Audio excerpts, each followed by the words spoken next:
মর্গের বেডে পড়ে থাকা নিথর দেহটি কৃষক আবু সাইদের। নিজের চাচাতো ভাইকে দুর্বৃত্তদের হাত থেকে রক্ষা করতে গিয়ে প্রাণ হারিয়েছেন তিনি।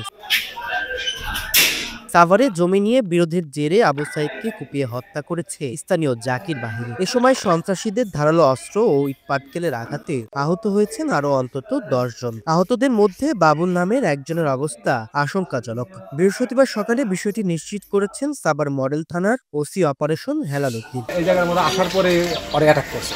অ্যাটাক করার পরে শিকার দেওয়ার পরে ওর ভাই আবু সাইদ আসছে উদ্ধার করার জন্য। উদ্ধার করার পরে আসার পরে ওর ওই উপরে থেকে যে পারছে চাকা দিছে, চাকা লাগার পরে কইরে আছে এই লোক পাথরে সবাই কোবাচুরি করছে। কেউ রান্দাও কেউ চাপাটি যে যা পারছে আর কি, কারণ ওই লোক বহুরূপী আওয়ামী লীগের সঙ্গে আওয়ামী লীগ। এর আগে বুধবার রাতে উপজেলার বনগাঁও ইউনিয়নের ব্যারাক গ্রামে এই সংঘর্ষ ও হত্যাকাণ্ডের ঘটনা ঘটে। এদিকে ঘটনার পর থেকেই ভূমিদস্যু জাকির হোসেন ও তার সন্ত্রাসীরা পলাতক রয়েছেন। তাদের অবিলম্বে গ্রেপ্তারের দাবি জানিয়েছেন এলাকাবাসী। ভূমিদস্যু জাকির হোসেন আওয়ামী লীগের রাজনীতিতে সক্রিয়ভাবে জড়িত ছিলেন। গত বছরের ৫ আগস্ট স্বৈরাচার সরকারের পতনের পর তিনি বনে যান বিএনপির লোক। বৈষম্য বিরোধী ছাত্র আন্দোলনে ছাত্র জনতা হত্যার মামলারও আসামি এই জাকির।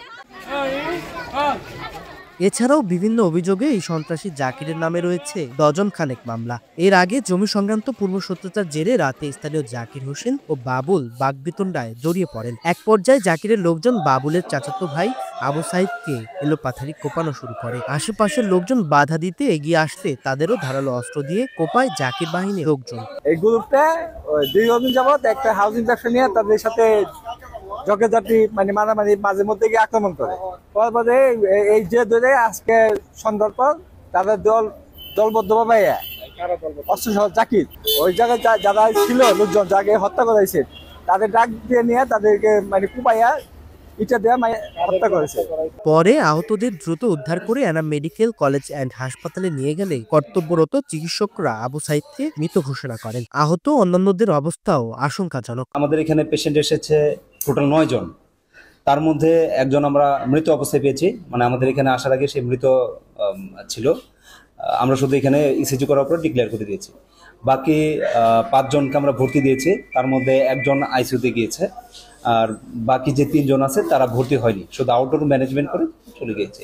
খবর পেয়ে ঘটনাস্থল পরিদর্শন করেছে সাভার মডেল থানা পুলিশ। এই ঘটনায় এলাকায় বিরাজ করছে চরম আতঙ্ক ও থমথমে অবস্থা।